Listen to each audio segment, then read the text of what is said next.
Bienvenidos, damos inicio a la presentación del libro Comparatismo Contrastivo, Manual para una Práctica Urgente de Marcela Croce, perteneciente a la colección Almanaque que dirige Analía Gerbaudo.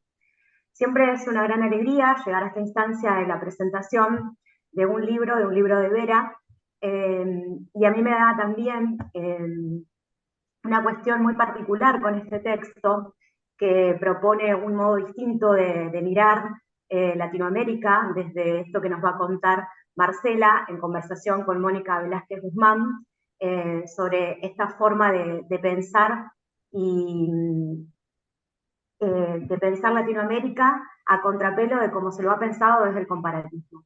Así que este es el segundo encuentro de una línea de continuidad en esta semana. El día de ayer, Mónica Velázquez Guzmán presentó el libro Bolivia, ¿dónde está eso?, donde ella es editora, y mantuvo una conversación con Marcela Croce.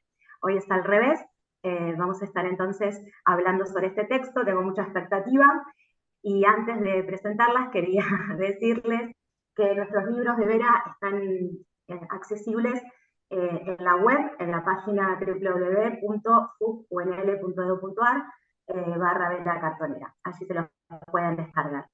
Y como decíamos, esto forma parte de una conversación, y en el día de ayer decidimos con Lucila Santomero presentarlas con las biografías que las autoras seleccionaron para la edición de estos textos, que también me parece que no solamente son bellas, sino que también están de alguna manera discutiendo con las formas en las cuales, o apartándose un poco de las formas en las cuales se presentan los autores, ¿no? De esa forma tan, a veces, que recupera solamente el CV. Así que bueno, las voy a leer a cada una de las presentaciones y luego les doy la palabra. Empezamos entonces con la autora del libro que nos convoca hoy, Marcela Croce. César Tiempo decía: nací en Ekaterimburg en 1906. Soy argentino hasta la muerte. En tren de comparatismos, yo que nací en Lomas de Zamora en 1968, soy porteña hasta la muerte. Tuve varios privilegios de los que no siempre fui consciente. Aprendí a tocar el piano desde muy chica y eso me aseguró un consuelo inefable ante desaires y decepciones. Soy madre de una joven discutidora que contribuye voluntariamente a ampliar mi biblioteca material y mental. Logré viajar y hacer amigos en distintas latitudes y no consigo pasar más que pocos días sin entregarme a la belleza lacerante que emana del cielo de Jacqueline Dupré. Elegí ser docente porque me seduce el plebiscito cotidiano que es la clase, sea en su versión tradicional que desbarato con cierta ironía, sea en el ejercicio de democratismo estricto que corresponde al seminario. Anita Barrenechea me enseñó que la crítica envejece y por lo tanto hay que acicatearla constantemente. A tan preciso principio de transmisión oral intenta plegarse este límite. La foto la tomó una alumna hace algunos años, hoy estoy más canosa, sospecho que más indulgente y tal vez más entusiasta. Ojalá algo de tan modesto rescate del traje del tiempo haya quedado en estas páginas. Mónica Velázquez Guzmán es poeta, crítica literaria y docente. Sus libros de poesía más queridos para ella son Hija de Medea, porque le enseñó a ser otra desde la crueldad como contracara de la fragilidad, y Abdicar de lucidez, porque fue entre esos poemas que se le desfondó el lenguaje sin lograr hasta hoy un surcido que lo repare. A cambio, la poesía le regaló una intuición, rendirse al animal, abdicar de lucidez. Concibe la crítica como un acto incontinente de lectura que orilla la búsqueda e invención de interlocutores. Ocupación medular, preguntar. Contemplación central, una palabra sonando. Actualmente trabaja por un lado para sus cuentas y por otro para sus cantos aullidos. Les doy la palabra entonces.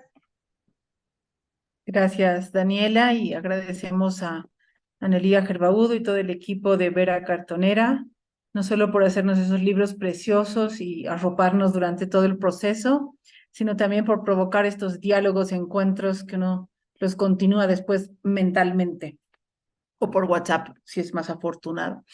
Un gusto estar con Marcela. Debo confesar que estaba muy intimidada porque es un libro sesudo, complejo, desafiante y por si fuera poco atrevido, lo cual ya me parece el sumum de la combinación. Voy a hacer una pequeña trampita, voy a leer solo un entremés provocador y luego ya entramos al diálogo con Marcela. Un mini diálogo para provocar otro. Para empezar, diré con un verso de la poeta boliviana Blanca Vitúster. Pero ¿quién es esa mujer buscando qué fuego?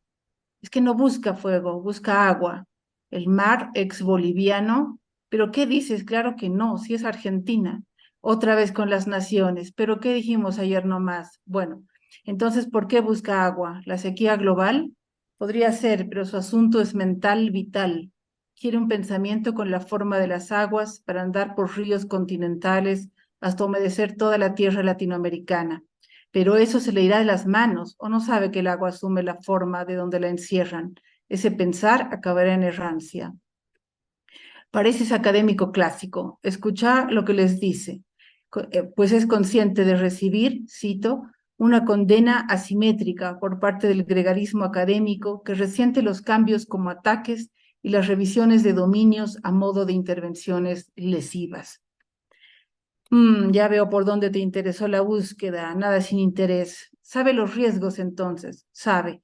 Creo que secretamente eso le atrae, pero pondrá esa agua mental en tres cuencos, quizá más bien en tres cuencas, las imágenes, los indicios y las diferencias.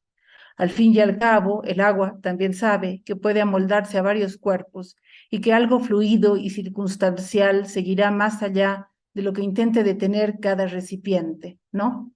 Un poco confuso, entre vos que hablas con poesía y ella que piensa con agua, estoy asociando con el discurso de alguien que vocifera para lograr solo réditos, ciencias y utilidades. Vamos a darle solo por gusto 2 tazas de lo que no le gusta. ¿Qué tal? No te impacientes ni traigas lo delirante a la conversa. Mira que ya tienen suficiente. Y por suerte, hay más de un modo para hacer rendir la vida. Pensar por y desde las diferencias no es poca resistencia. Eso sin mencionar lo preciso, precioso de su lenguaje. Dice, por ejemplo, insensata ingenuidad, o comparar por escándalo, o ir contra una axiomática engreída de los sistemas inmutables. ¿Ves? Nos cae bien. Sí, epistemología fluida, lenguaje sólido y no por ello menos afable. Pero tienes razón, mejor le preguntamos, no vayamos a decir lo que no dice. Escuchamos entonces a Marcela Croce. Marcela, es un gustazo estar conversando contigo sobre este tu sesudo libro, de Un gusto para mí. comparativo contrastivo, manual para una práctica urgente. Yo quería empezar con 2 preguntas que pueden ser un poco obvias, pero que me interesa tal vez que las explicites un poco.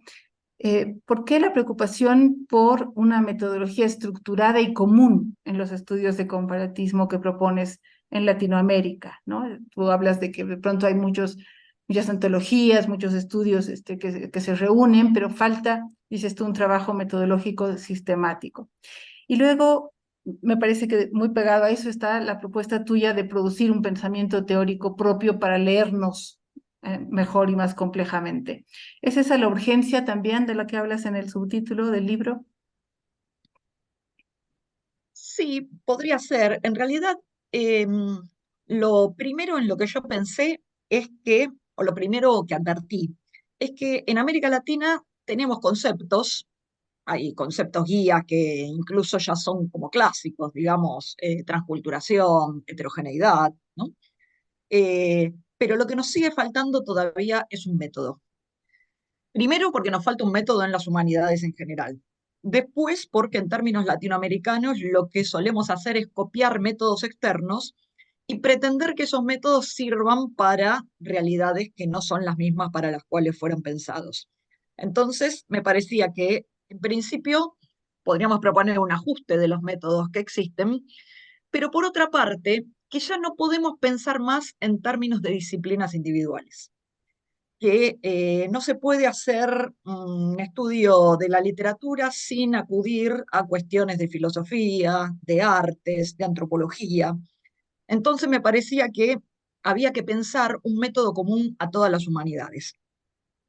Y para que ese método fuera común a todas las humanidades, implicaba romper con algo que es una especie de petición de principio de todo trabajo de tipo académico, digamos, que es establecer la metodología de antemano. Una de las cosas que yo sostengo ahí es que, y tiene que ver con esto que vos decías de las aguas y de lo fluido, el método tiene que ajustarse al objeto. No puede estar definido de antemano, porque en realidad el objeto debería, de algún modo, reclamar un método particular que tiene que ir haciéndose a medida que se va avanzando en la investigación. Esto fue un poco lo que yo planteé cuando organicé esa historia comparada de las literaturas argentina y brasileña, porque en realidad no teníamos elementos que nos indicaran cómo había que hacer una comparación de ese tipo, ¿no? Teníamos los elementos de las literaturas comparadas, pero siempre las literaturas comparadas presuponen que hay una literatura superior y otras que son periféricas, y en general es un método que fue pensado para las literaturas europeas.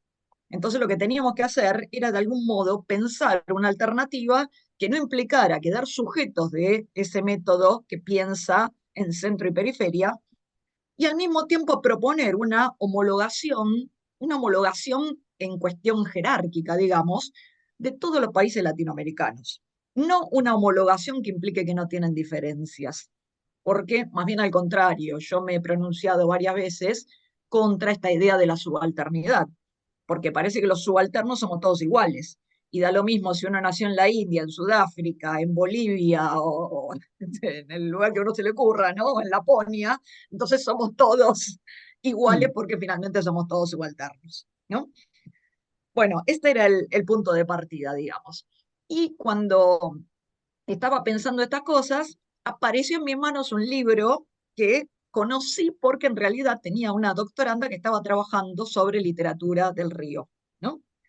Con una tesis fantástica que era que la literatura del Río en nuestra región, en Sudamérica sobre todo, y particularmente en el Río de la Plata, que digamos la cuenca Paraná-Plata, siempre fue tratada como literatura de mar, porque siempre se miró con el modelo externo, precisamente. Bueno, el libro que cayó en mis manos es un libro escrito por una arquitecta que se dedica a un estudio cultural, a historia cultural, que es el libro de Graciela Silvestri, Las tierras desubicadas. Y ella postula ahí una idea que originalmente es de Humboldt, que la posibilidad de unificar a Sudamérica, por lo menos, está en la cuenca hidrográfica. Yo diría que un libro que ya no es teórico, como el de el prólogo que pone Néstor Perlonger a la antología neobarroca Caribe Transplatino, nos da la posibilidad de continuar esa serie entre el Caribe y el Río de la Plata, precisamente, ¿no? Es decir, nos da la posibilidad de incluir a ese sector caribeño. Bueno, el libro es un libro fantástico, realmente. Va trazando paisajes a lo largo del río Paraná, y esos paisajes tienen una diversidad increíble que aluden a diferentes disciplinas. Por ejemplo, cuando llega a la zona correntina, dice que eso es la comarca chamamecera y se ocupa de cuestiones musicales, ¿no? En la zona de Misiones se ocupa de toda la empresa jesuítica, pero al mismo tiempo, para hacer una descripción geográfica, toma un fragmento de un cuento de Horacio Quiroga, ¿no? Ese famoso cuento A la deriva, en el cual el personaje va en una canoa en medio del río y dice, ahí el río corre encajonado porque forma barrancas, y toda esa descripción hecha desde los ojos del moribundo que está en el fondo del río es mucho más precisa que la descripción que podrían hacer desde la geografía. Y así sucesivamente, con lo cual uno entiende que un estudio detallado de algo necesita un enfoque múltiple para poder ser efectivamente abordado. Entonces mi idea fue, planteemos un comparatismo que sea intraamericano, que pase por todas las disciplinas, ¿no? Y que sea efectivamente interdisciplinario, transdisciplinario, ahí podemos discutir el término que más le guste a cada uno, pero que implique que todas las disciplinas están en una igualdad de condiciones. No que, como yo voy a hacer un trabajo desde la literatura, voy a considerar que la literatura es la central y las artes, la antropología, la filosofía son especies de auxiliares o servidores de lo que yo quiero hacer. Sino que efectivamente cuando uno produce algo, lo produzca en términos de humanidades y que pueda aportar a toda la disciplina simultáneamente, no usarla simplemente de manera instrumental. Esta fue la idea. Después, si resultó o no, lo dirán los lectores. Sí, bastante bien y nos pone frente a muchos desafíos, no solo teóricos, conceptuales, sino a mí me ha pasado que todo el tiempo mientras iba leyendo decía, pero ¿cómo, no? Es decir, ¿cómo echar a andar todo esto que parece tan desafiante y tan productivo. Voy a volver a esto de las condiciones y las disciplinas que pueden conversar de otra manera. Pero antes quería hacer énfasis en esto que tú remarcas, que es la no homogeneización de América Latina como un todo, ¿no? Sino una lectura a partir de la diferencia, que no es una diferencia, entiendo, que esté dada tampoco, ¿no? No es un país es de esta manera opuesto a este país que es de otra manera, sino que todo eso está en mucho movimiento, está muy vivo, esas listas que tú haces de problemas posibles lo evidencian, ¿no? Un país puede tener un rasgo u otro, pero además está formado por muchas lenguas, por muchas historias que lo atraviesan. Entonces, ¿cómo lees y por qué te es tan importante partir de la diferencia, por un lado? Y por otro lado, mencionas en algún momento una intención de recuperar una unidad continental perdida. Sí, la idea de la unidad continental perdida tiene que ver con una imagen que hace mucho me persigue a mí, que es pensar en el Caribe como un Aleph latinoamericano, ¿no? Como si ahí estuviera condensado todo lo que ocurre en América Latina, porque tiene colonizaciones múltiples, inglesa, francesa, holandesa, española, portuguesa. Fue foco de la distribución de esclavos, ¿no?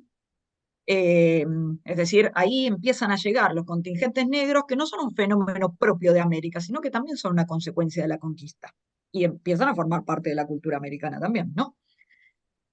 Y para no expandirme en todas las posibilidades que ofrece el Caribe, de ahí sobre todo salieron los grandes religadores continentales. Tuvieron tal conciencia de que el Caribe estaba absolutamente balcanizado y había que reunirlo, tal conciencia, digamos, del diabolón que debía volver a convertirse en un símbolón, que de ahí salieron figuras como José Martí, como Eugenio María de Hostos, como Pedro Enrique Sureña, ¿no? Es decir, un cubano, un puertorriqueño, un dominicano que se obsesionaron por pensar la necesidad de unificar América. Entonces, esa unificación tiene que ver con estas diferencias, porque evidentemente al separarse han generado historias diversas, pero en verdad la propuesta de ellos es que existió una unidad primitiva, ese sería el sentido del símbolo, ¿no? Existió una unidad primitiva a la que habría que volver. Ese es el objetivo. Muchos años más tarde, Ángel Rama decía que la idea de América Latina es en verdad una utopía intelectual. No es una realidad, es algo que tenemos que construir, porque me parece que el error está en pensar que efectivamente hay una unidad latinoamericana. La unidad latinoamericana es una tarea de construcción precisamente. Entonces, estamos de acuerdo en pensar un conjunto que vamos a llamar América Latina, casi diría por comodidad, porque es más abarcativo que llamarlo América Hispánica o América Ibérica, ¿no? Pero sin duda, América Latina tampoco es suficiente para designar este territorio. De las designaciones que tenemos es la más amplia, pero evidentemente tampoco sigue siendo suficiente, porque vuelve a dar predominio al sector europeo del continente, ¿no? Y deja de lado la posibilidad de considerar otras formaciones que entrarían dentro de lo que conocemos como América Latina. Pero básicamente es un objetivo, no es algo que está dado.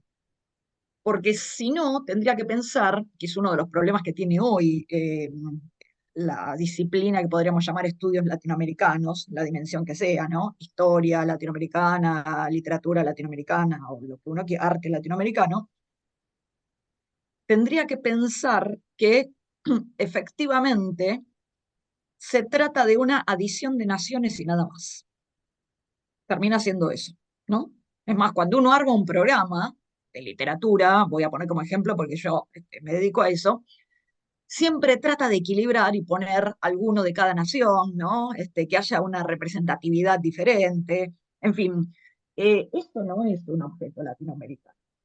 El tema es que efectivamente haya algo que trascienda las fronteras nacionales y que podamos pensar con un criterio mucho más abarcativo, que es como proponía Ángel Rama, por ejemplo, en la idea de comarcas, ¿no? Es decir, sectores que superan lo nacional y que entre sí tienen un vínculo mucho mayor que con sus respectivas metrópolis políticas. Tomemos el caso de la zona guaranítica, ¿no? Jesuítico-guaranítica, que es un sector que se une mucho más entre sí, digamos el litoral argentino, el sur de Brasil y Paraguay, está mucho más unido entre sí, o por lo menos un sector de Paraguay, que la ciudad de Corrientes o Santo Tomé con la de Buenos Aires, ¿no? Que Río Grande do Sul con Brasilia o que Encarnación con Asunción, ¿no? Es decir, hay un fenómeno que hace que las culturas se puedan identificar más por el lado de las comarcas que por el lado de las naciones. Rama tuvo el problema de que a veces las confundió y dijo que había una comarca mexicana, por ejemplo, y México es un país muy regionalizado y con una variedad de culturas increíble, y dijo que había una comarca brasileña, que es el mismo caso, ¿no? Es decir, el problema fue que cuando no supo cómo armar las comarcas, terminó resumiéndolas en naciones. Pero sí acertó al señalar una comarca caribeña, que creo que es la más fuerte de todas esas y la que nos da una especie de modelo para pensar la unidad continental. Y detenerse en esto que tú dices bien, que es también construir esa unidad y construir la lectura de las diferencias, ¿no? Que no son diferencias obvias, digamos, sino diferencias que también se pueden ir construyendo y deconstruyendo un poco históricamente. A mí, la verdad que me ha seducido mucho toda esta epistemología fluctuante de la que propones. Creo que más allá de enamorarnos de las metáforas acuáticas, nos interpela, porque evidentemente uno quiere a veces tramposamente, ¿no? Tener prefigurado el campito y entonces jugar con ciertas reglas y ciertas acotaciones y rendirse a esta epistemología fluctuante es trabajar, como tú bien dices, con tensiones, con flexibilidades, con lo provisional, con lo que se va recomponiendo en el camino de acuerdo a estos objetos que va integrando y que va poniendo en relación, ¿no? En algún momento voy a volver a la relación con Ginsburg, pero tú retomas esto de ir más por suspicacia que por certezas, ¿no? Que me parece provocador en todo caso. A mí, quizás porque uno siempre recurre a sus referentes también un poco familiares, me trajo a la mente a un escritor muy poco conocido, veniano, que trabajó la idea de, ayer hablábamos un poco de esto boliviano, pero desde, diría tal vez Rama, una comarca, la zona amazónica, ¿no? Él decía que Bolivia siempre se la había leído desde las montañas y desde la cordillera y desde la altura y no desde las aguas y la Amazonía, ¿no? Entonces él hizo todo un conecte entre Beni, Santa Cruz, una zona fronteriza con Brasil, etcétera, y pensó, tal vez un poco como también Ana Pizarro, en toda esta zona amazónica, y le relacionó con lo que él llamó una poética de las aguas, justamente, ¿no? Un territorio donde las aguas podrían cambiar, acomodar su caudal, etcétera, a diferentes formas, a diferentes fuentes, recipientes, pero fuentes bibliográficas también. Entonces, a mí me intriga saber cómo sitúas esta trayectoria más provisoria, o este modo de trabajar más provisorio, dentro de la fijación y la permanencia y lo inamovible, tú haces alusión varias veces en el texto a esto, de los hábitos académicos, ¿no? Que tienen más, que tienen más ansiedad, perdón, de una afirmación argumentada, seria, establecida, pautada, y que aunque va a variar un poquito, pues va a llegar a cosas que ha previsto de alguna manera. Y cómo además enriqueces eso, me parece a mí notablemente, con un trabajo de escritura y de escucha muy particulares, ¿no? No solo porque tu lenguaje, como decía ayer, es como muy preciso y muy puntual, pero es también muy sólido, ¿no? No es que, claro, hay un engolosinamiento metafórico, digamos, y te vayas a toda la hidrografía posible, más bien hay un lenguaje muy acotado, muy firme conceptualmente, pero también hay una interpelación tuya a la escucha, ¿no? De esas lenguas que coexisten, de esos imaginarios que no sabemos cómo aprender o cómo acceder a ellos, ¿no? Entonces, ¿cómo trabajas o cómo has pensado estos métodos más fluidos, más eh, móviles y que sin embargo, como tú bien dices, obviamente amenazan y ponen en entredicho la tradición académica más sólida y más fija? Bueno, en general los que me conocen saben que tengo una postura muy crítica respecto de cómo se maneja la academia, e incluso tengo una ventaja, que es casual, que dicto una materia que se llama Problemas de Literatura Latinoamericana. Entonces, cuando me preguntan, ¿vos qué das en la facultad? Yo digo, problemas, lo cual es estrictamente lógico y sincero, por otra parte, ¿no? Está bien.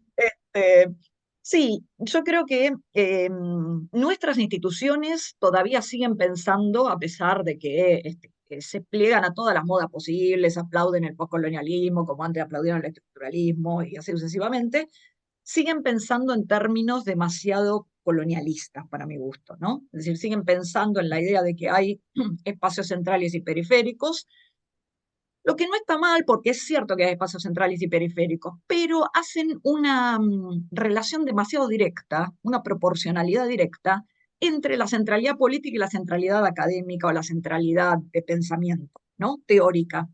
Y eso es a lo que estoy dispuesta a discutir, ¿no? Porque está claro que somos periféricos, no vengo a descubrir nada. Eh, pero eso no implica que tengamos que ser dependientes desde el punto de vista teórico, ¿no? Es decir, pueden salir teorías igualmente productivas, la dependencia económica y la ruina económica de nuestros países no implica que tengamos una ruina también en el plano teórico. Eso como punto de partida y reivindicación absolutamente situada, como decíamos ayer, ¿no? Eh, con respecto a esto que vos me preguntás de cómo se podría aplicar de algún modo ese método, bueno, implica que todo el tiempo uno está haciendo un trabajo de poner en duda hasta dónde funcionan los métodos tradicionales y cuándo hay que inventar una cosa novedosa, ¿no? Doy un ejemplo muy sencillo que me ocurrió cuando estábamos armando esta historia comparada de las literaturas argentina y brasileña. Hacíamos comparaciones, primero entre cosas que pudieran ser comparables, ¿no? Pero comparaciones en varios niveles. Por ejemplo, comparaciones de autores, comparaciones de obras, comparaciones de fenómenos. No siempre la comparación era lo mismo. Y descubrimos que en un momento determinado había autores y obras que entraban en colisión, porque yo podía comparar a los autores como autores, pero las obras no eran ubicadas en el mismo sistema, en el mismo lugar del sistema literario respectivo. Por ejemplo, tomemos el caso del boom latinoamericano. Pongo a Cortázar con Rayuela, pero la figura paralela a Cortázar con respecto a la presencia que tuvo dentro del boom, al éxito de ventas y demás, es Jorge Amado, en el caso de Brasil, ¿no? Ahora, Rayuela no está a la altura de ninguna de las novelas de Jorge Amado. No puedo decir que Rayuela es igual a Doña Flor o que la puedo comparar con Doña Flor. Entonces ahí lo que ocurría es que lo que pasaba con Rayuela había que compararlo con otra figura que no tenía la misma inscripción en el boom, que era la de Guimarães Rosa, porque Rayuela estaba mucho más cerca de Grande Sertón como apuesta estética que los autores entre sí, ¿no? Es decir, Cortázar va con Amado, pero Rayuela va con Grande Sertón. Y a su vez, Guimarães Rosa, como gran canónico de la literatura brasileña, va con Borges, no va con Cortázar. ¿Sí? Entonces teníamos estos fenómenos. Macunaíma de Mario de Andrade va a la par del Adán Buenos Aires, a pesar de que tienen 20 años de diferencia. Yo podría decir, bueno, el Adán finalmente es un libro que recapitula los años 20. Sí, pero se publica en 1948, eso es indudable, ¿no? Entonces, lo tengo que poner ahí, pero a Marechal no lo puedo poner a la par de Mario de Andrade, porque Marechal fue un militante católico, por ejemplo, ¿no? Entonces lo tengo que poner a la par de otros grupos que están más bien enfrentados con Mario de Andrade. Esto de tener que ajustar a cada rato, porque de pronto la comparación con autores no coincidía con la comparación de las obras de esos autores, es uno de estos llamados de atención con respecto a las cuestiones de método. Si no tuviéramos un método flexible, es imposible encarar una comparación entre Argentina y Brasil, que por otra parte parece que es bastante, digamos, evidente que deberían ser comparados Argentina y Brasil, ¿no? Sí. Tienen momentos históricos más o menos parecidos, a pesar de que Brasil siempre fue, o por lo menos hasta fines del siglo XIX, un imperio ordenado en medio de republiquetas anárquicas, como éramos todos los demás, ¿no? Eso ya marca una diferencia. Y ahí estamos comparando diferencias, porque en verdad no podría comparar un imperio con una nación independiente tan alegremente. Sin embargo, en términos de literatura, los momentos literarios se van produciendo de manera más o menos semejante. Y ahí también tengo que decir, no puedo dejar afuera todo lo europeo. Mi idea no es esa. Yo tengo que admitir que hay un romanticismo americano, que es un romanticismo que viene efectivamente de Europa.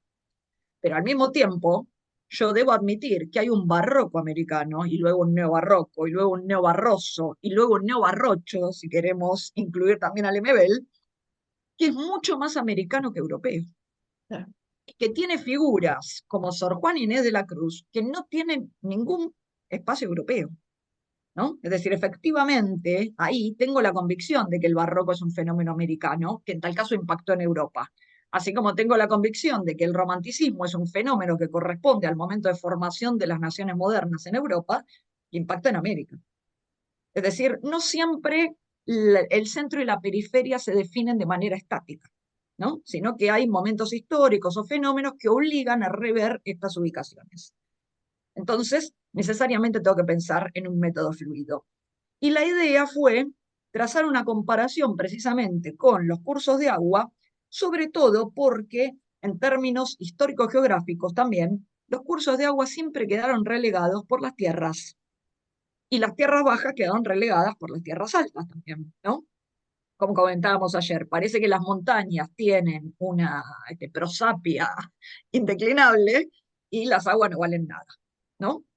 Entonces, bueno, un poco recuperando el viejo título de una película, las aguas bajan turbias, vamos a decir, ¿no?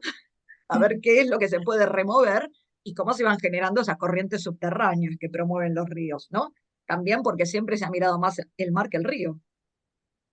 Totalmente. Y me interesa mucho además, Marcela, lo que muestras, y creo que de manera muy contundente, cómo esta tu apuesta por este comparatismo de la diferencia exige enormes movimientos de lectura, justamente, ¿no? Esto que tú dices, me di cuenta que sí, autores hablaban, pero obras ya descalzaban. Es no solo construir, montar y desmontar objetos, relaciones, sino también creo hacer un enorme despliegue de ojo lector atento, ¿no? Es decir, a ver, no porque yo crea que ya, bueno, todos estos son indigenistas, entonces ya los voy a juntar a todos, ¿no? Porque tienen un rasgo particular, porque tal vez en todo lo demás se me desencuentran. Entonces, me parece muy fina esa manera tuya de montar y desmontar lecturas. A mí me ha parecido siempre que la gente que se dedica a la literatura comparada o a la lectura comparada, en los análisis, se me hace que es como un buen anfitrión, es decir, esa gente que sabe cómo invitar a la gente a cenar, ¿no? Y cómo propiciar conversaciones absolutamente insospechadas. Bueno, nuestra querida anfitriona de hoy, Analía, es un buen ejemplo de eso, digamos, es capaz de juntar, pero de verdad que el paraguas y la máquina de escribir, ¿no? Y hacerlos dialogar de alguna manera. A mí me ha gustado mucho, me ha impresionado mucho, no solo por un rasgo de erudición, digamos, o de lectura atenta tuya, la cantidad de diálogos que estableces con muchos interlocutores, ¿no? Algunos esperables en la medida que estás hablando de una tradición crítica latinoamericana, ¿no? Como Rama o Andrade o Enrique Sureña, otros mucho menos esperados, como esta propia Silvestre, que tú nos contabas que fue un detonador en tu pensamiento, Fue pero inesperada también para mí también.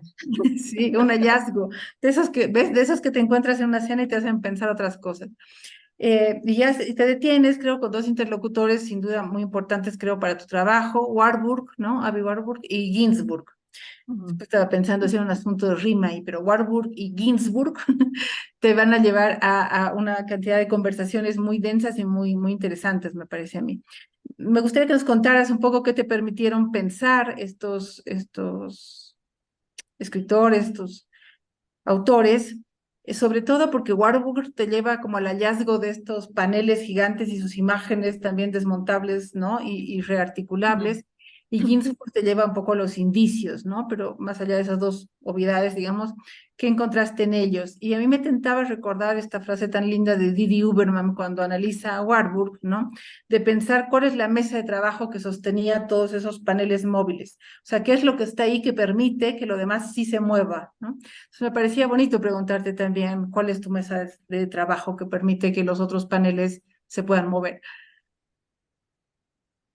Bueno, gracias por la pregunta.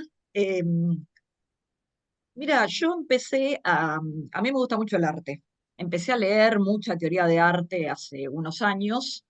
Eh, a Ginsburg lo había leído hace mucho en un viejo seminario que dictó Ricardo Piglia en el año 90, que después el seminario se volvió mítico.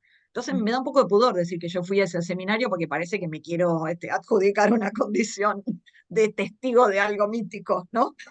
Pero ahí Piglia nos hizo leer por primera vez a Ginsburg, justamente el texto de los indicios, que me pareció un texto fascinante, ¿no? Porque realmente él ahí está planteando un método, tanto en ese texto como en un texto fantástico de Carlo Ginzburg que se llama De Avi Barbour a Ernest Gombrich, que hace toda una historia del arte a partir de los métodos que han utilizado.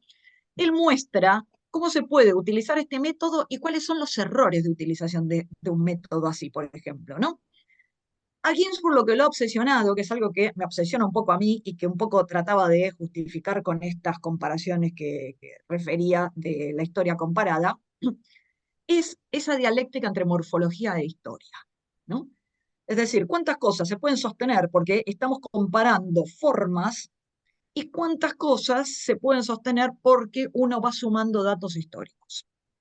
Él, por ejemplo, condena el estudio que hace Fritz Saxel sobre Holbein, porque dice, bueno, en el Isaías de Holbein él encuentra la piedad luterana, pero cuando uno mira la imagen no ve una diferencia sustancial con respecto a una imagen cristiana, con lo cual él sabe que Holbein es un luterano y entonces le está adjudicando un rasgo que conoce por otros medios, pero no lo está sacando de la imagen eso, ¿no? Después de haber hecho este tipo de consideraciones, no, digo, de haber empezado leyendo esta bibliografía sobre arte en el año 90, encuentro en un pasaje que a mí me parece también un aleph, en tanto un hallazgo, y que en general ha quedado inadvertido, de un libro de Enrique Sureña, muy clásico, que se llama Las corrientes literarias en la América Hispánica, un pasaje en el cual él parte de la comparación y el contraste entre dos imágenes para mostrar cómo se suceden los periodos históricos. Él toma el cuadro de Adán y Eva en el paraíso, pintado por Tiziano, un pintor renacentista veneciano, y el cuadro casi copiado del de Tiziano que pinta Rubens de Adán y Eva en el paraíso, y Rubens, como sabemos, es un pintor flamenco barroco. Es decir, hay un siglo de diferencia entre los dos, uno es renacentista y el otro es barroco. Pero Enrique Sureña compara las dos imágenes y dice, acá se ve cuándo se pasó del Renacimiento al Barroco. Insisto, los cuadros son muy similares, la posición de los cuerpos es similar, la pintura del jardín es más o menos similar, pero en el cuadro de Rubens, en el árbol, casi a la altura del hombro de Adán, aparece un guacamayo, que es, como sabemos, un ave de las selvas tropicales. Entonces él dice, la presencia del guacamayo me indica que pasamos del Renacimiento al Barroco, no solamente los rasgos formales, ¿no? Claro. Pero además me indica que sin América, Europa no hubiera tenido ese tipo de evolución, ¿no? O ese tipo de cambio, porque acá siempre es difícil usar la palabra evolución, y yo hago una propuesta ahí en el libro, que espero que alguien la retome, yo ya estoy vieja para seguir, yo hago la propuesta y que otro la lleve a cabo, que es, ¿qué pasaría si pensáramos que la evolución, en vez de ser una línea recta, como han enseñado los progresistas, es una línea serpentinada, ¿no? Como pretendía Lezama Lima, ¿no? Es decir, la famosa sierpe, en vez de aparecer en objetos estéticos o aparecer en la serpiente propiamente dicha, ¿no? Aparece también como un modelo posible de evolución, o un modelo posible, digamos, de trazar el paso del tiempo y de establecer la historia, ¿no? Entonces, me parece que tendríamos que empezar a desarmar esas cosas. Y no sé si la palabra es de construir, porque no estoy segura de que sea una deconstrucción. Nunca estoy segura de la deconstrucción porque me cuesta entender lo que dice Derrida, entonces no quiero meterme en aguas profundas. Prefiero ir a autores que entiendo con más facilidad, ¿no? Por ejemplo, a Ginsburg, con estos modelos del paradigma inicial, pero también el modelo de la microhistoria, de mirar algo en detalle y, como él mismo dice, de admitir que muchas veces lo anómalo es tan significativo como lo normal, porque lo anómalo muchas veces es el eslabón perdido. Es algo que me logra explicar una continuidad que de otro modo no lo hubiera encontrado. Hay un historiador del arte que se ha dedicado a las misiones jesuíticas, que es Darko Sustersic, que habla de la imagen de un río subterráneo, ¿no? Él dice, hay dos partes del río que yo logro ver. Hay una parte que no logro ver y lo único que puedo hacer respecto de esa parte son especulaciones. Por lo pronto, establecer que el río corre subterráneo, porque si no, no logro explicarme la vinculación entre entre estos dos aspectos del río que estoy viendo, ¿no? Y ahí también me parece que hay algo fantástico. Hay ciertos espacios que seguramente no vamos a poder revelar nunca, pero que podemos intuir. Y en este punto diría, vuelvo a un viejo método, que es el famoso método filológico, porque la filología empezaba precisamente con una intuición. Hay algo que me llama la atención y me detengo en eso. No a todos nos llama la atención lo mismo. No. Recuerdo el libro de alguien a quien suelo citar y que hoy Daniela mencionó, porque en mi mini biografía está mencionada, que es Anita Barrenechea. En su libro sobre la expresión de la irrealidad en la obra de Borges, ella se detiene en esa construcción tan anómala que tiene el cuento de Emma Suns, que dice, Emma no podía no saber. ¿Qué sentido tiene la doble negación? Pero ella admite, a mí me llama la atención porque no es un uso frecuente, ¿no? A veces los datos fundamentales están en usos frecuentes, pero la presencia de un uso infrecuente hace que me llame la atención. Así como la presencia infrecuente del guacamayo en ese paraíso terrenal pintado por Rubens también llama la atención con respecto a cómo podemos explicar la presencia de esto, ¿no? En el caso de Barbour, además, Barbour ha dado un modelo para incorporar la antropología. Es decir, Barbour ha hecho una lectura de las obras de arte que está directamente vinculada con la antropología, no con la historia del arte, no con la filosofía, como habitualmente se hacía, ¿no? Es decir, plantea un modelo alternativo. ¿Qué pasa si consideramos también que la historia del arte es una disciplina antropológica, que tiene que ver con una necesidad de expresión y no simplemente con una cuestión absolutamente estética y con una cuestión comercial de marchands y comitentes y todo este tipo de cosas, ¿no? Entonces, esa introducción de una perspectiva novedosa sobre algo me parece que es algo que debemos recuperar. Y por eso Barbour y Ginsburg, que son historiadores, pero uno claramente un historiador del arte y el otro un historiador que se ha ocupado del arte, pero también se ha ocupado de fenómenos que no son artísticos y que tiene un enorme interés por la antropología. Gracias, Marcela. Creo que esa oscilación que tú marcas en esa mirada atenta al detalle, ¿no? Al indicio de lo que te da una pista de otra cosa y sigues esa intuición, una intuición no focalizada. Tú hablas en algún momento de una intuición, ¿qué le dices? Desaforada, ¿no? Que también puede así ser convocante de muchas cosas, pero luego no engolosinarse tampoco con el detalle, que tal vez a veces hemos reducido la filología a un engolosinamiento del detalle también. Yo creo que no, o sea, miras y miras atenta y ves en eso algún indicio de algo, pero luego lo inscribes en esta línea serpental, ¿no? Entonces, ese doble movimiento de ir al detalle, pero inscribirlo, creo que es lo que yo creo que particularizaría un poco a tu mesa de trabajo, ¿no? Bueno, tenemos tiempito ahí, Daniela nos dice si hay preguntas, si alguien del público te ha escrito en el chat o lo que fuera. Yo voy a hacer una última pregunta. Con y contra Moretti, Marcela, me gusta porque con tus interlocutores te permites coincidir parcialmente, luego tomas distancia, los vuelves a provocar, entonces uno siente que tus interlocutores no son un dato de erudición, sino una voz más que está entrando en tu pensamiento y eso creo que cualquier lector lo agradece mucho. ¿Qué es esto de lo transhistórico? Primero quiero hacer una aclaración, porque Sí. esto que señalas de erudición, yo soy erudita por accidente, en realidad. Solo, o sea, no soy erudita, solo recuerdo datos inútiles. Algunos no recordamos nada, o sea que estás mejor. No, pero solo puedo recordar esas cosas un poco inútiles. Y entonces por eso también me puse a estudiar literatura, que en una familia de médicos, como era de donde yo venía, Ah, resultaba absolutamente inútil, ¿no? eso nos va a volver al inicio, sí. Claro, exactamente. Incluso yo los amenacé porque en un momento me presionan como para que estudie medicina Y yo los amenazo y digo, no, no, si estudio medicina voy a ser psiquiatra, que es demostrar que uno no tiene vocación de médico y que solamente está dispuesto a que le vengan a contar historias, ¿no?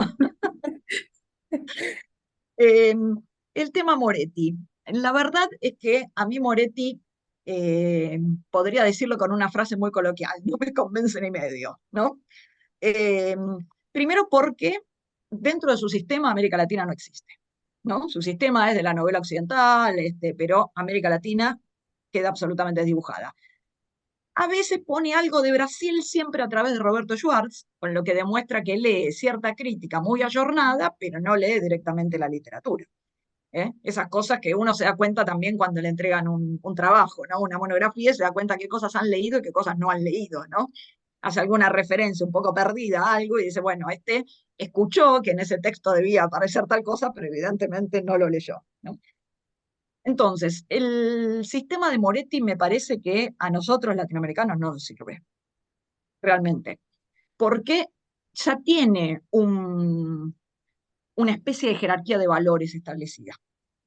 Primero ya tiene la jerarquía del género novela. Una de las grandes dificultades en América Latina es que la novela llega muy tarde, o mejor dicho, que la ficción llega muy tarde porque había una prohibición de publicar ficción en América. A pesar de que, como sabemos, siempre hay formas de contrabando. He descubierto una en el siglo XVII mexicano que es fantástica, que son los libros de texto, ¿no? Para que los niños puedan entender lo que es un cuento o algunas formas literarias, les ponían ejemplos escritos por mexicanos contemporáneos o no hispanos, como quieran decirle, ¿no? Entonces, claro, de contrabando entraban ciertas formulaciones en este tipo eh, de textos que estaban prohibidos originalmente. Cuando aparece una novela en América, esa novela recupera cierto momento, que es el momento de la conquista. La primera novela americana, si uno toma El Periquillo Sarmiento de Lizardi, es una novela picaresca, ¿no? La picaresca ya es un género absolutamente perimido, pero tiene la enorme ventaja de que empieza a prestar atención a las ciudades americanas, ¿no? Es una descripción de la Ciudad de México. Y sabemos que la idea de las ciudades, casi como la de los ríos, ha sido súper productiva en términos de historia cultural. El libro de José Luis Romero, Latinoamérica, las ciudades y las ideas, y el que para mí está directamente sacado de ese, que es el libro de Ángel Rama, La ciudad letrada, ¿no?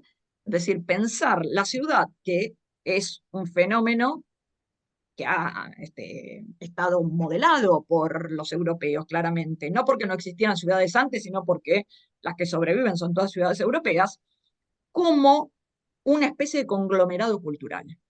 Pensar la ciudad en conjunto, pensar qué sentido tienen los nombres de las calles, por ejemplo, ¿no? Cosas que habitualmente no nos detenemos a pensar, o cómo se van viendo estas variaciones estéticas en la propia ciudad. Un ejemplo que me parece clarísimo. Uno va a Quito, por ejemplo, y se para frente a la iglesia de la Compañía de Jesús, que es el epítome del barroco. Está toda recubierta en pan de oro internamente, ¿no? Y cruza una callecita estrecha, como son las de los centros coloniales, y encuentra el Banco Central de Ecuador, que es un edificio absolutamente neoclásico. Primera conclusión que uno saca. La arquitectura barroca es eclesiástica, la arquitectura neoclásica es civil, ¿no? Pero además me está mostrando una diferencia temporal, eso. Sin embargo, coexisten. Yo tengo que mirar a la ciudad como ese conjunto abigarrado, con todas estas diferencias, y entiendo que es una unidad, que es lo mismo que nos pasa con América Latina. Con todas estas diferencias, con la circunstancia de que hay países que son más andinos, hay países que tienen mezcla de todo, como decíamos ayer con respecto a Bolivia, incluso con respecto a la Argentina también, ¿no? Sería un caso más o menos similar. Y entender que forman una unidad porque hay una voluntad de unificarlos, ¿no? Lo que entendemos tan claramente en una ciudad, nos cuesta mucho más entenderlo en términos culturales, o lo discutimos mucho más en términos culturales. Vuelvo al tema de Moretti un poco. Moretti tiene algunas ideas interesantes, algunas ideas inteligentes, pero me parece que no está pensando en América Latina. No está pensando que América Latina pueda formar parte de ese sistema que él ha pensado. Por lo tanto, me deja de interesar. Me podrás decir, bueno, Barbour y Ginsburg tampoco están pensando en América Latina. Es cierto, pero primero, Ginsburg hace consideraciones sobre algunos aspectos americanos, por ejemplo, el caso de Vasco de Quiroga y las utopías en el México de la Nueva España, ¿no? Lo que era la Nueva España en ese momento, pero sobre todo, Barbour y Ginsburg no excluyen a América Latina, no la consideran porque no está dentro de su espacio de interés, pero lo que hace Moretti es dejarla fuera, porque Moretti no puede negar que en la década de 1960 la literatura latinoamericana obtiene una centralidad impresionante y que dentro de la lengua española, la literatura latinoamericana es, por lo menos desde los años 50 hasta ahora, mucho más importante que cualquier otra. Mucho más importante que la española, sin duda. E incluso a Sí, nivel editorial. Y eso lo claro, vemos, lo comentábamos ayer incluso, ¿no? sí, A nivel editorial es mucho más negocio publicar a un latinoamericano que publicar a un español porque se va a vender mucho más. Hay otra visibilidad, hay otros circuitos, ¿no? Y podríamos pensar que hoy es una moda. Sí, probablemente en algunos nichos, ¿no? La escritura de mujeres de mediana edad que hablan de ciertos temas, pero desde los años 50 hasta acá ya no puedo pensar que simplemente es una cuestión epocal, ¿no? Porque han claro. pasado muchos años. Entonces, me parece que la diferencia básicamente es esa, entre el que no tiene dentro de su foco de interés cierto lugar y que cada tanto cuando encuentra algún aspecto de ese lugar lo incluye, y el que deliberadamente deja de lado ese espacio y solamente considera a algún crítico que tiene reconocimiento en Europa o en Estados Unidos para incluir alguna referencia. Me parece que esa es la diferencia clave, ¿no? Entre el que nos deja de lado porque nos considera minusválidos y el que no nos pone en un lugar central porque su foco está puesto en otro lado, ¿no? Sin duda, yo diría, hay investigaciones de Ginsburg que podríamos continuar en América Latina. Él tiene un trabajo extraordinario en un libro que se llama Historia Nocturna, que es seguir a un personaje que tiene una deficiencia ambulatoria. Alguien que es Rengo, por ejemplo, ¿no? Y él empieza con Edipo y termina con Cenicienta, ¿no? Todo un recorrido que lleva incluso por Asia. No llega a América, deberíamos buscar ahí en América. Para colmo, cuando yo estaba leyendo eso, tenía un pie fracturado y empecé a tener una idea de que, de algún modo, como en No se culpe a nadie, ¿no?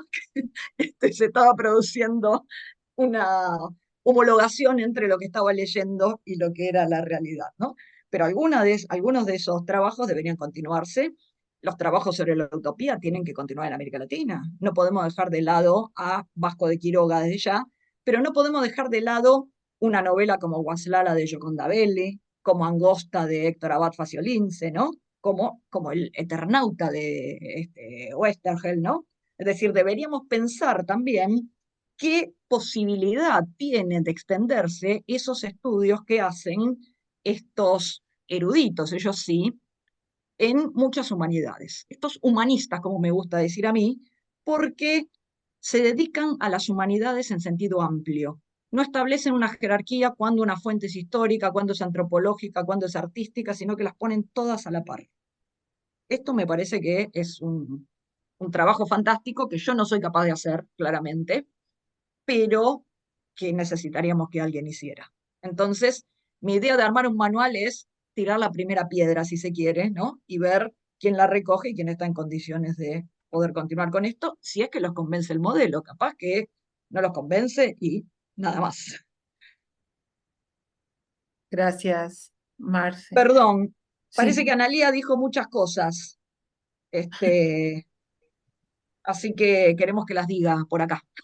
Prometí no aparecer, pero no puedo con mi genio. Dale, dale. No, porque decíamos con Ivana que no sé si quedó en el chat o no, hablábamos de la inteligencia de Moni, que ya es, no quedó Dani en el chat grabado nada, no quedó ninguna cosa, no soy una torpe total. No, porque en principio recuperaba la inteligencia de Moni, que es tan hermoso escucharla leer siempre a Moni, y además las preguntas que hace, que digamos en los workshops, en los espacios, en los coloquios que organizaba Marcela, le ponía un nombre mucho más lindo, ahora no me acuerdo porque ella se detenía además en cada espacio que organiza, explicando por qué le pone ese nombre. bueno, en los espacios que organizaba Marce, las preguntas de Mónica, que a veces eran por el canal de YouTube o nos escribíamos mientras estaban allí dialogando la gente, eran impresionantes. Y bueno, se vio esta mañana, las preguntas de Mónica son impresionantes. Pero lo que yo decía también en el chat es que Marce estaba dando una clase de teoría y que realmente si yo tengo que enviar a un estudiante, como ya hice con estudiantes de posgrado, sobre todo, que usa el libro de Marce para que los lean, sobre todo por cómo el libro de Marce va a discutir con uno que va a salir de Cristian Molina este año, discuten con muchos textos que están en la página de Chuy, bueno, con un montón de textos. Pero si tengo que enviar a un estudiante a leer el libro, primero lo mandaría que escuche esta conversación entre Mónica y Marcela, porque fue espectacular. Mónica, que también enseña teoría en Bolivia, digamos, con la que conversamos mucho, muy seguido.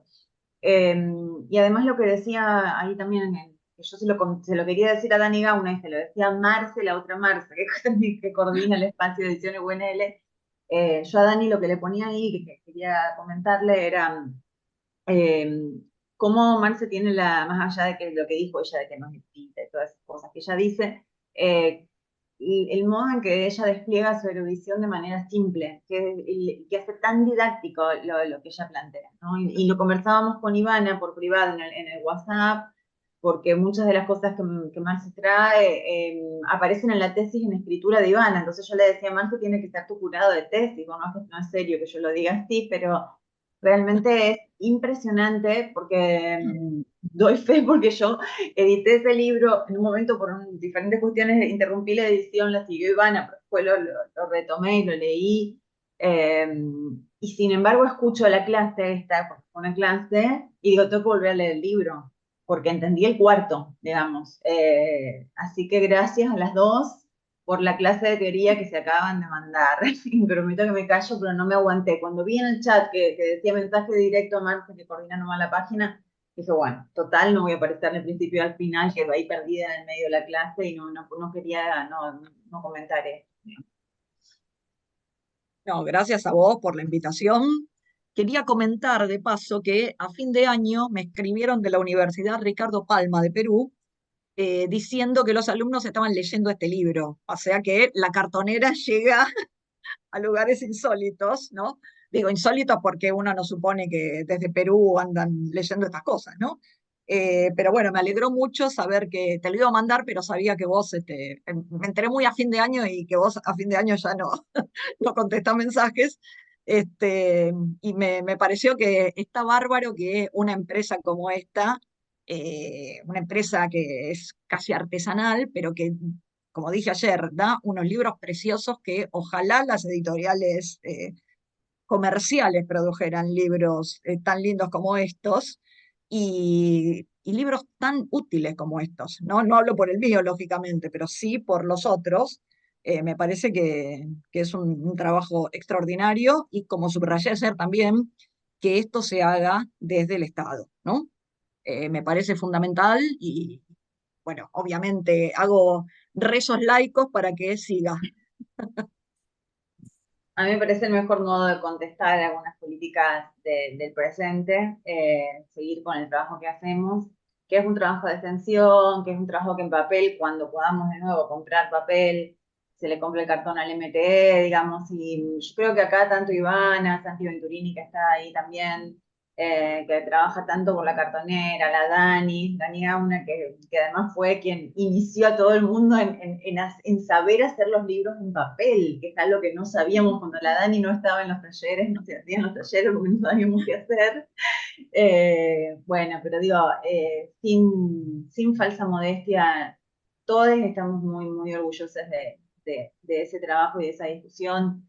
O sea, es Marcio que cuando Giselle Zapiro, digamos, que es así como la figura rutilante del catálogo, digamos, desde una visión de lo internacional que podríamos discutir hoy a partir de todo lo demás lo que vos contaste, lo que dijiste de centro-periferia, me pareció tan inteligente, tan impecable, porque no es lloroso, es desde la intervención y es tan inteligente esa lectura, digamos, no paré de tomarte apuntes. Hizo una fiesta en su casa para que escritores, gente que produce en historia, en antropología, conociera la cartonera. desde ese mismo lugar que vos lo estás diciendo, ¿no? Y en diferentes lugares la escuché hablar del proyecto como un proyecto que está como a contrapelo de las lógicas de acreditación y de valoración académica actuales. Así que bueno, eso, y ahora sí me callo. Que son las que tenés que hablar. Igual no me gusta esto de que Mónica y yo no seamos las figuras más rutilantes.